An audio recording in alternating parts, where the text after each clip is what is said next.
Но в первую очередь я скажу, что в целом Конгресс состоялся, потому что на самом деле те организации, которые были заявлены, на 90 с лишним процентов, я не делал полностью социологическое исследование в этом плане, но примерно так, они приняли участие.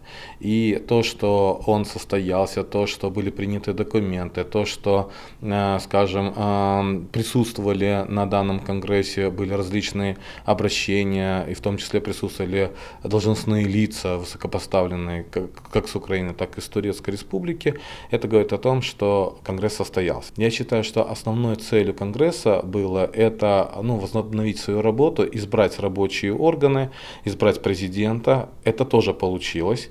Второй вопрос, который, мне кажется, важным был для данного Конгресса, это вопрос то, что дать посыл всему миру, и в первую очередь в том числе и Российской Федерации, что при дальнейшем продолжении давления на Меджлис и Курултай, это высший представительный орган крымско-татарского народа, Конгресс готов взять инициативу или ответственность, вернее, на себя для того, чтобы решать проблемы крымско-татарского народа.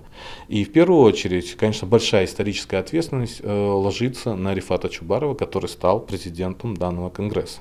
Но я думаю, та истерия, которая была в российских СМИ, и те действия чиновников российских, в том числе и крымских татар пророссийских, которые находятся во власти, она говорит о том, что проведение данного Конгресса, оно никак не вписывается в планы Российской Федерации. Я думаю, что со своей стороны Российская Федерация будет, скажем, во всяком случае, вызывать людей, которые принимали участие, будет пытаться провести с ними собеседование, может быть и допросы.